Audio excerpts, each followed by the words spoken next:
Sudeep sir ಅಂತಂದರೆ multi talented ಅವರು, ಯಾವುದ್ರಲ್ಲೂ ಕಡಿಮೆ ಅಂತ ತೋರಿಸ್ಕೊಳ್ಳುವಂಥವ್ರಲ್ಲ, ಎಲ್ಲದರಲ್ಲೂ ಪರ್ಫೆಕ್ಷನಿಸ್ಟ್. ಸೊ ಅದರ ಪ್ರಕಾರನೇ ಬಿಗ್ ಬಾಸ್ ಹೋಸ್ಟ್ ಕೂಡ ನೀವು ಆಗಿದ್ದೀರಾ. ಸೊ ಇದನ್ನೆಲ್ಲ ನೋಡ್ತಾ ಹೋದರೆ ಬಿಗ್ ಬಾಸ್ ಹೋಸ್ಟ್ ಮಾಡೋದ್ರಲ್ಲಿ ನಿಮಗೆ ಆ್ಯಕ್ಟಿಂಗಲ್ಲಿ ಮಾಡದೇ ಇರೋಂತಹ ಚಾಲೆಂಜಸ್ ಬಿಗ್ ಬಾಸ್ ಹೋಸ್ಟ್ ಮಾಡೋದ್ರಲ್ಲಿ ಏನು ಅನ್ಸುತ್ತೆ ಅಂತ?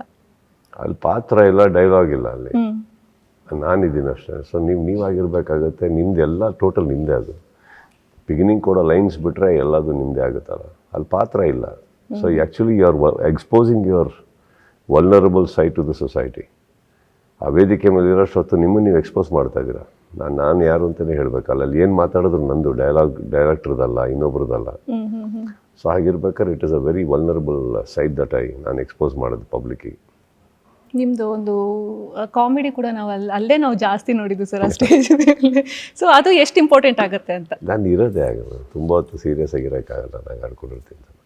ಸಿನಿಮಾದಲ್ಲ ಇಂಪ್ರೆಷನ್ ಬಂದುಬಿಟ್ಟಿದೆ. ಸಮ್ಟೈಮ್ಸ್ ಫಂಕ್ಷನ್ಗಳಲ್ಲಿ ನೋಡಿದಾಗ ಅಥವಾ ಯಾವ್ದಾದ್ರು ಇಂಟರ್ವ್ಯೂಗಳಲ್ಲಿ ಕೂತಾಗ ಅನಿಸಿರ್ಬೇಕು ನಿಮಗೆ, ಅದರ್ವೈಸ್ ನಾವು.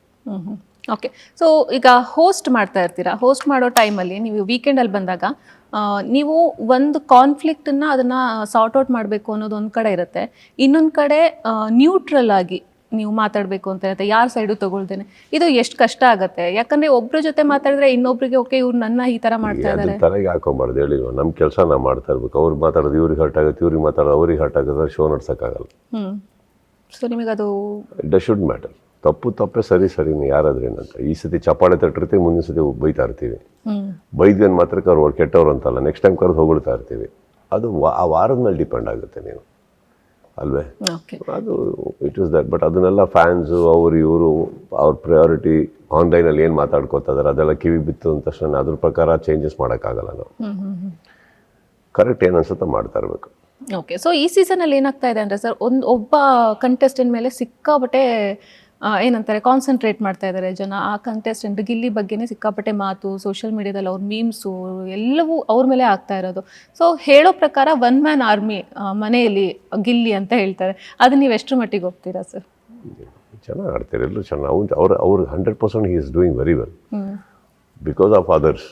ಅವ್ರು ಯಾರು ಏನು ಕರೆಕ್ಟಾಗಿ ಮಾಡಿಲ್ಲ ಅಂದಾಗ ಇದು ಇನ್ನೂ ಎಲಿವೇಟ್ ಆಗ್ತಾ ಇರುತ್ತೆ ಅಷ್ಟೇ. Of course Gilli is doing extremely well. But ಏನಾಗುತ್ತೆ, ನಿಮಗೆ ಮುಗಿಯೋ ತನಕ ಬಿಗ್ ಬಾಸಲ್ಲಿ ಎಷ್ಟೋ ಚೇಂಜಸ್ಗಳಾಗೋಗ್ತವೆ. ನಾನು ನೋಡಿದ್ದೀನಿ ಅದನ್ನು. ಇನ್ನೊಂದು, ಈ ಸಲ ಸ್ವಲ್ಪ ಅಗ್ರೆಸಿವ್ ಆಗಿ ಹೋಗ್ಬೇಕಾದ್ರೆ ಸೋಷಿಯಲ್ ಮೀಡಿಯಾದಲ್ಲಿ ಹಂಗೆ ಆಯಿತು ಅಷ್ಟೇ. ಯಾರೇನೇ ಮಾತಾಡಿದ್ರು ಅದಕ್ಕೆ ಅದಾದ ಕಾರಣಗಳಿರ್ಬೋದೇನೋ, ಯಾಕೋ ಗೊತ್ತಿಲ್ಲ ನನಗೆ. ಬಟ್ ಬಿಗ್ ಬಾಸಲ್ಲಿ ಯಾವತ್ತೂ ಆ ಥರ ನಡೆದಿಲ್ಲ. ಅಂದರೆ ಯಾರಾದ್ರೊಬ್ಬರ ಮೇಲೆ ಮಾತಾಡಿದ್ರೆ ಕೆಟ್ಟದಾಗ ಮಾತಾಡೋದು, ಬೈಯೋದು. I think it is all the PR team that is doing it. But big ಬಾಸಿಗೆ ಅಂತ ಒಂದು ಫ್ಯಾನ್ಸ್ ಏನಿದ್ದಾರೆ, ಅವ್ರು ಯಾರನ್ನ ಇಷ್ಟಪಟ್ಟರು ಪ್ರೀತಿಯಿಂದ ಮಾತಾಡ್ತಾರೆ. ಅವ್ರು ಗೆಲ್ಬೇಕ್ರಿ, ಅವ್ರಿಗೆ ಇಷ್ಟ ಆಗುತ್ತೆ ನಮಗೆ, ಹಾಗೆ ಹೀಗೆ ಅಂತ. ಅದು ಬಿಟ್ಟರೆ ಈ ಥರ ಎಲ್ಲ ಫಸ್ಟ್ ಟೈಮ್ ನಡೀತಾ ಇರೋದು. But I guess till it is over we don't know.